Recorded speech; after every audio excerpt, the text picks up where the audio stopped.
hai guys, ketemu lagi dengan saya di sini Ratih Kamaladewi.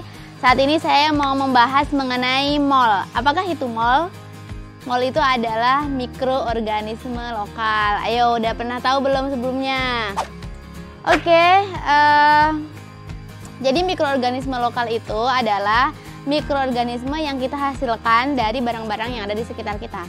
Bahannya apa? Bahannya mudah sekali kita dapatkan dari limbah-limbah ya. Kita selama ini kan makan ya, kemudian sebelum makan kita masak dulu. Nah, ini saya ada beberapa limbah rumah tangga yang berasal dari dapur saya. Ini contohnya adalah bahannya ini adalah untuk pembuatan MOL. Ini saya memakai nasi tiwul ya. Nasi tiwul karena memang kebetulan di rumah saya sedang menerapkan pola hidup sehat gitu ya. Jadi ada nasi tiwul yang rendah kalori, kemudian di sini dicampurkan dengan nasi yang berasal dari beras.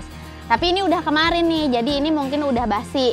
Nah teman-teman, kalau sudah punya nasi basi di rumah, jangan dibuang, itu bisa dimanfaatkan ya. Apalagi yang udah tumbuh kapangnya itu boleh banget dimanfaatkan untuk bahan pembuatan MOL. Kemudian yang selanjutnya saya punya sampah-sampah yang lain nih seperti ini. Kemarin saya makan pisang ya. Jadi saya punya bonggol pisang sama pisang yang busuknya nggak saya makan. Ini bisa digunakan juga.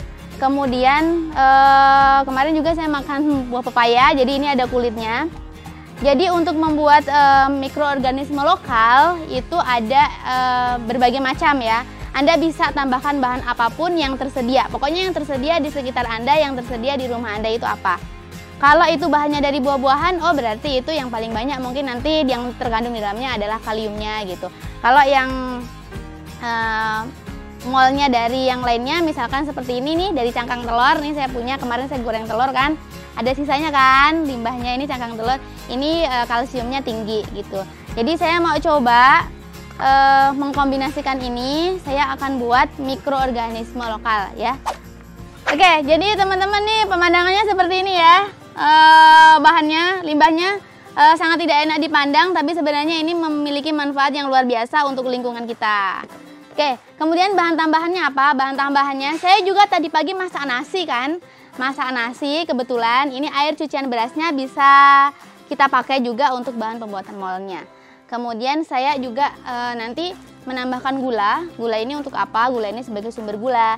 Jadi pada prinsipnya teman-teman, kalau Anda mau membuat mikroorganisme lokal di rumah, ada yang namanya sumber karbohidrat, kemudian ada yang namanya sumber glukosa sebagai substrat si mikrobanya itu untuk berkembang gitu. Oke, kita mulai saja ya. Saya bawa talenan ini dari dapur saya juga. Saya bawa talenan. Oke, saya coba untuk gimana ya? Saya coba untuk iris-iris. Kenapa ini perlu diiris? Supaya untuk memperluas bidang permukaan ya, supaya nanti bakterinya itu lebih banyak dia mengeluarkan si bakterinya. Nah ini kan pisangnya busuk, nggak saya makan karena memang busuk ya. Ini daripada dibuang, kita bisa manfaatkan. Oke. Kemudian ini bonggol pisangnya juga ini bisa kita manfaatkan. Biasanya kan ini terbuang. Kita bisa kembalikan lagi ini. Jadi kenapa sih Bu harus bikin MOL? Kenapa? Gitu. Karena MOL itu punya banyak manfaat ya. Manfaatnya itu bisa sebagai sumber unsur hara untuk tanaman ya. Karena dia kan mengandung mikroorganisme. Caranya gimana? Ya si mikroorganisme itu membantu ketersediaan unsur hara untuk tanaman tersebut. Kemudian dia juga bisa merangsang pertumbuhan daun ya. Jadi bagus sekali digunakan untuk tanaman kita. Jadi kalau mau go organik ya, nggak usah lagi tuh beli mikroorganisme yang dari luar, cukup kita manfaatkan aja barang yang ada di dapur kita gitu. Seperti ini. Oke. Nah, nanti saya akan buat larutan kira-kira 1 liter lah.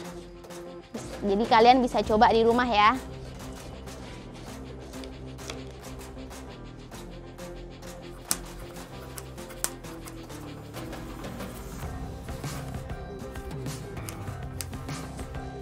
Oke, kira-kira ini sudah cukup untuk buah pisangnya. Kemudian saya karena kemarin saya makan ini, sayang ya, saya akan buat juga. Ini saya iris menjadi ukuran yang lebih kecil.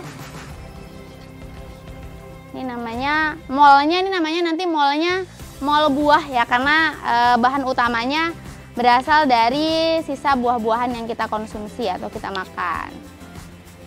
Gitu. Seperti ini. Sebenarnya kalau pakai nasi aja boleh nggak sih Bu? Kalau boleh sih, kalau mau pakai nasi aja, nasi nanti ditambah gula, dimasukkan ke dalam air cucian beras juga boleh. Oke, jadi ini saya sudah punya air cucian beras ya. Ini saya ukur tadi sebanyak 1 liter. Kemudian bahan-bahannya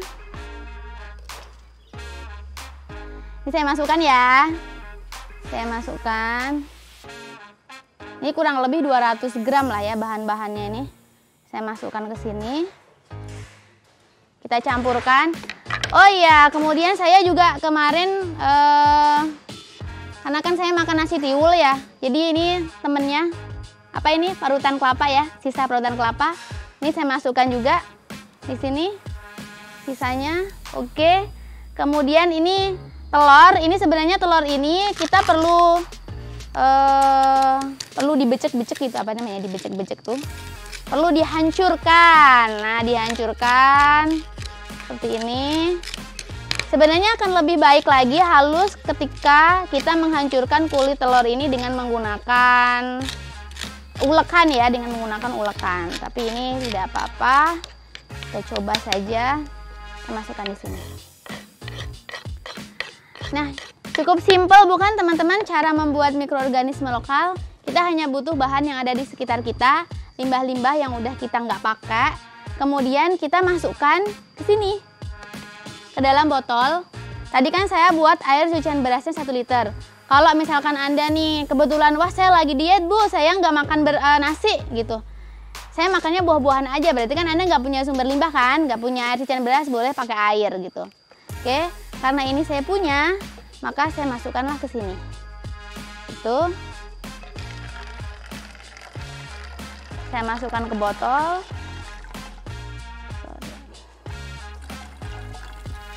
Nah, ini berserta limbah-limbahnya juga saya masukkan ke situ.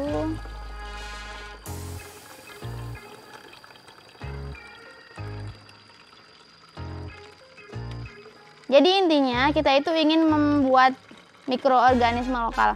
Di beberapa metode untuk membuat mol itu ditambahkan molases ya, tambahkan molases, tapi sebagai sumber glukosa. Karena di sini tidak tersedia molases, di Bogor itu jarang sekali ya ada pabrik gula, sehingga saya menggunakan gula. Gulanya tadi mana ya? Ah, ini dia. Saya gunakan gula kira-kira 5 sendok makan ya, untuk dimasukkan ke sini. Oh, harusnya tadi saya masukkan ke sini, saya campurkan ke sini aja ya. 1, 2, 3, 4, 5. Oke, kemudian ini saya aduk, saya campur ya, campurkan di sini.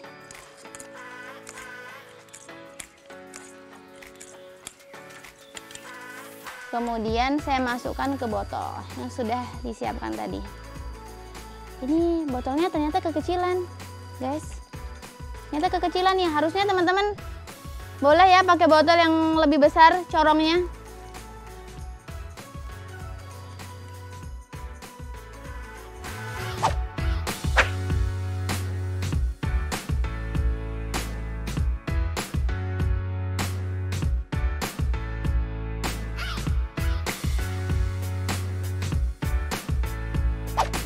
Jadi ini sudah selesai ya teman-teman.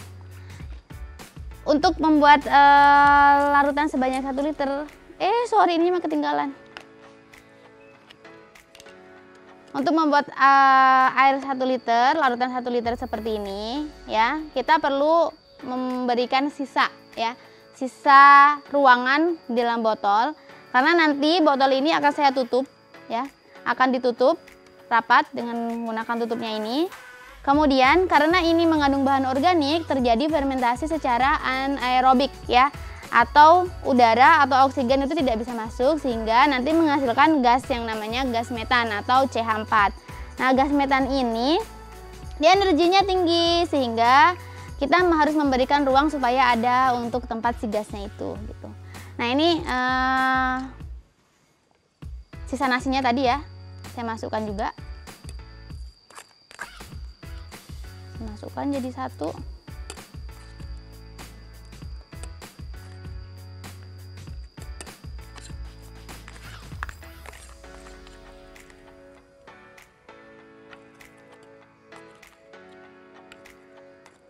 Nasi tiwul itu apa, Bu? Nasi tiwul itu berasal dari tepung singkong. Ini tepung singkong. Singkong dibuat tepung terlebih dahulu, kemudian baru dikukus dia. Namanya nasi tiwul. Dulu tuh zaman penjajahan, zaman dulu tuh orang-orang tuh makanan pokoknya nasi tiwul ini nih. Dan saya suka banget karena dari kecil saya makan ini. Giliran udah dewasa ini susah sekali dicari. Kemarin ada yang ngirim nih saudara saya. Tuh, jadi saya buatlah di rumah. Nasi tiwul ini dimakan sama parutan kelapa itu enak banget. Atau kalau dimakan pakai sayur lodeh, kemudian lauknya ikan asin tuh enak banget kan. Jadi ngebayangin kan nih jamnya udah jam makan siang ya. Oke, udah selesai. Kita tutup rapat. Cirinya apa? Kita kocok-kocok ya. Ciri molnya yang bisa dipakai apa? Nanti setelah sepekan, Anda cek, begitu dibuka ini pasti udah gembung gitu ya, karena ada udara di dalam ya, yang tadi hasil reaksi fermentasi tadi itu. Begitu nanti dibuka, gasnya akan keluar, kemudian akan bau ya, baunya seperti bau tape. Nah, bila sudah seperti bau tape seperti itu, bisa kita gunakan molnya. Kemudian sebelum digunakan ya, ini dipindahkan, disaring sehingga ampas-ampasnya itu nanti terpisah dengan larutan molnya gitu ya. Jadi ini udah selesai, ini seperti ini penampakannya, cukup mudah banget dan Anda bisa ini bermanfaat banget, ini ramah lingkungan. Jadi kalau Anda mau menerapkan sistem pertanian organik, Anda pasti nanti butuh yang namanya ini, mikroorganisme lokal. Karena ibaratnya si mikroorganisme lokal ini sebagai tentara Anda atau sebagai tenaga kerja Anda untuk menyediakan unsur-unsur hara gitu. Jadi ini penting banget ya untuk tanaman, juga baik juga untuk tanah gitu. Terus gimana nih cara kita aplikasi nih? Misalkan udah sepekan nih. Nih, kemarin saya dapat nih mol ini. Saya dapat ini molnya mol buah maja ya. Karena di daerah tersebut buah majanya itu banyak, nggak dimanfaatkan, jadi dibuatlah mol buah maja. Kemudian ditambahkan molasses di sini, makanya ini warnanya berbeda ya. Udah jadi warnanya berbeda. Kalau ini kan coklatnya masih coklat muda, kalau ini coklatnya udah coklat pekat gitu. Nah, cara pemakaiannya gimana? Cara pemakaiannya cukup mudah. Kita ambil saja. Jadi kita nggak boleh langsung mengaplikasikan mol yang tadi kita buat itu kepada tanaman, nggak boleh, karena itu larutannya masih konsentrasinya masih tinggi gitu ya. Jadi kita bisa menggunakan pengenceran. Jadi kita encerkan, biasanya konsentrasi yang kita pakai itu adalah 20 cc per liter. Ayo nanti dicatat ya, 20 cc per liter itu untuk konsentrasi. Jadi Anda perlu, ini namanya gelas ukur ya, gelas ukur. Nanti kita ambil ini 20 cc.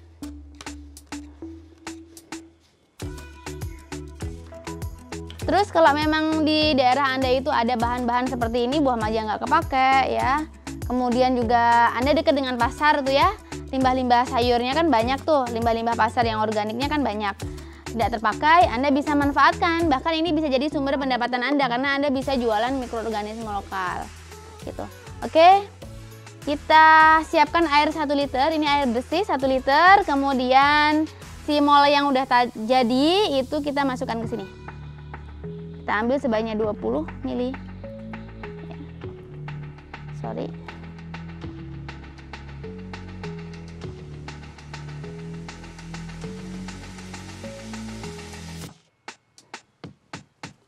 Oke, kelebihan, gak apa-apa, kelebihan sedikit ya. Kita buang kelebihannya, atau kita kembalikan lagi di sini.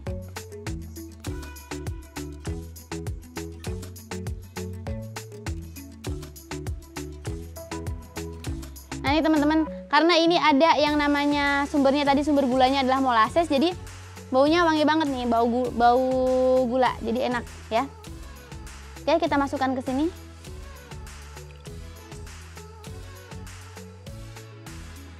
Kemudian kita aduk.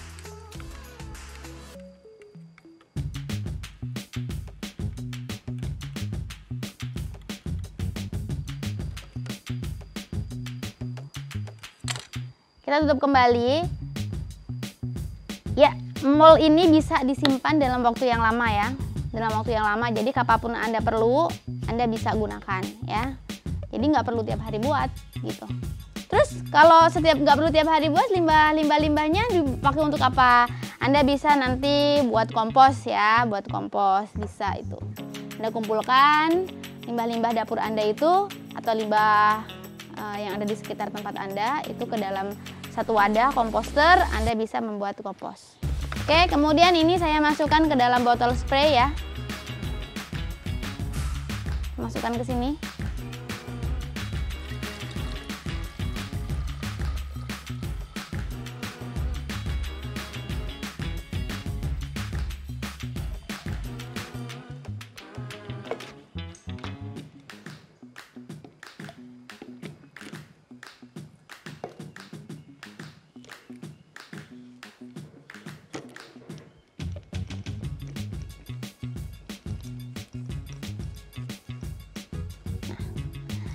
Sudah siap untuk digunakan ya. Jadi penggunaannya, mol itu digunakan untuk apa aja, Bu? Bisa untuk macam-macam ya. Bisa untuk tanaman hias. Kemudian bisa untuk tanaman pangan, tanaman hortikultura ya. Bisa juga untuk tanaman perkebunan. Karena memang dia sumber mikrobanya itu bisa digunakan untuk tanaman apa saja. Gitu. Oke, cara aplikasinya gimana nih? Kebetulan di belakang saya ini ada anthurium ya. Ada anthurium.